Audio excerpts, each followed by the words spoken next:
এই ভিডিওতে আমরা এই যে বীজগাণিতিক সমস্যাটি আছে এই সমস্যাটির সমাধান করব। এখন দেওয়া আছে যে 5a plus 1/3a is equal to 5। মান বার করতে বলেছে 9a square plus 1/25a square is equal to কত হবে তার মান বার করতে বলা হয়েছে। এখন যেহেতু সামনে এখানে 5 আছে এখানে 3 আছে, তাই ডাইরেক্ট যদি আমরা স্কোয়ার করি তাহলে এটা 25 হবে, এটা 9 হবে, অর্থাৎ যেটির মান আমাকে নির্ণয় করতে বলেছে সেটি আসবে না।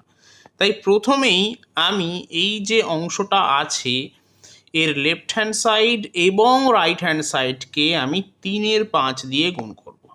তাহলে 3/5 into 5a plus 1/3a is equal to 3/5 into 5।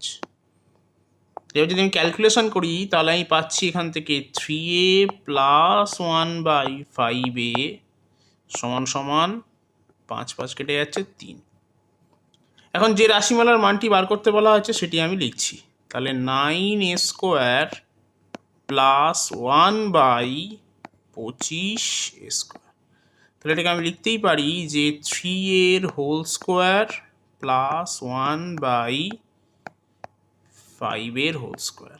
এখন এ স্কোয়ার প্লাস বি স্কোয়ার একটা সূত্র হলো এ প্লাস বি, অর্থাৎ 3a প্লাস 1/5 এর whole square minus 2 into 3a into 1/5a।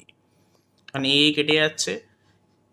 3a plus 1/5 এর আমি মান নির্ণয় করেছি 3, আর এখান থেকে আসছে 6/5। তাহলে এটা যদি আমি ক্যালকুলেট করি তাহলে পাবো 3a স্কোয়ার মানে 9 মাইনাস 6/5, তার মানে 45 বিয়োগ 6 ভাগ 5, তার মানে 39/5।